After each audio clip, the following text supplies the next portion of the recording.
Hello, my name is Dinardo, and I'm running for Ward 2's representative on City Council. First, let me thank Norwood Community Television for getting us together and putting this on. I live on Ellesmere Avenue with my wife Emily and our young daughter, and it was pretty clear after I moved in that we bought a little more than a house. We became such great friends with our neighbors and started taking on small little projects and events that made it a lot more fun to live on our few couple streets. That continued to build, and my decision to run for council was really driven by the spark of energy I kind of feel running through my part of the city.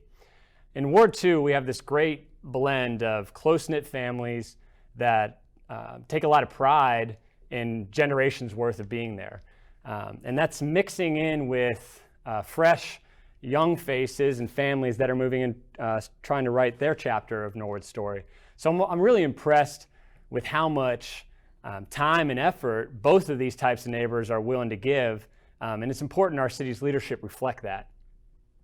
I've been fortunate to have some significant positions in corporate finance, currently a finance leader for a military product line at GE. And I understand it's really important to stress the approach, not just the end result or bottom line when dealing with our fiscal emergency. I think that my professional experience is going to help build back some of the trust with our service departments because it's a must-have. We're going to have to partner our way out of our financial situation. So I think that's something I can really bring to the table there. In addition to my financial acumen, though, is a commitment that I have to leveraging a lot of the resident-driven projects that are already working in our community. And I think all of our candidates understand the need to seek out grants and alternative sources of funding, and that's a must-have in 2020 and beyond. But combining that with the talent and the power that's already operating in our 3 square miles, that's going to take us to the next level. So I'm committed to more intentionally weaving them into our city's operations. In my professional life, as well as my personal life, I feel one of my stronger qualities is simply solving problems. I think I'm a very results-oriented individual, and I think that's going to carry a lot of weight because we're living in a dynamic environment here in Norwood, and we're kind of on the cusp of a lot of changes. And so we're not always going to be able to anticipate the problems of tomorrow. So having those sort of qualities and being able to adapt to the needs of an individual who calls me, but also the needs of our city as a whole, that's going to become incredibly important over the coming years. So I solicited a few questions from neighbors and residents in my ward, and I thought this would be a good chance to answer some of them. What are your favorite ideas for making our city more walkable or bikeable? Well, I was actually asked about our streets, and I thought there's a way to combine both of those answers through a similar lens. I think current council has started a process of getting a third party, an objective assessment of our streets, and that certainly needs to be brought to the forefront more immediately. It does cost a little bit of money out of our street fund, but it serves as the foundation of any long-term strategic plan, prioritizing the needs and setting up a timeline at which to address them.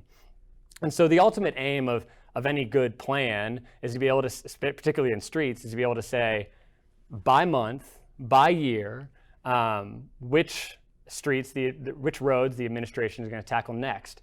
And I think the average resident or my neighbor would be a lot more comfortable waiting for their intersection to be repaired if it was communicated and they were very confident that it was eventually going to happen in, say, March of 2022. But even with a committed timeline, a dedicated street fund, exhausting all alternative sources of funding and matching, we're still facing a long uphill road. It's got to be priority one for our city, paired with getting out of fiscal emergency. But I think there's a way to combine that with some things that we can do more immediately in the near term. So my friend turned me on to a publication that talked about the benefits of a more walkable or bikeable city layout. And one of the more obvious benefits was actually just the reduced wear and tear on our roads.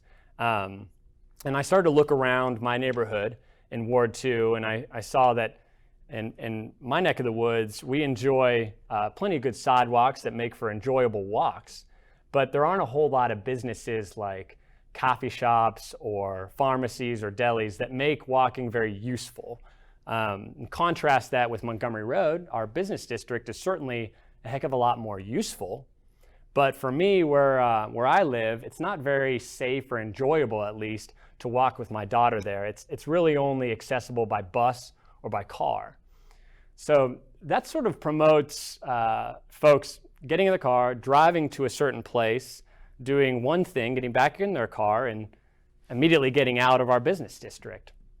And so I understand that it might feel like promoting sidewalk improvements or potentially rezoning some of our neighborhoods, it might feel like, once again, the city is putting the burden of our streets onto our residents. But I'm not so sure those things are mutually exclusive.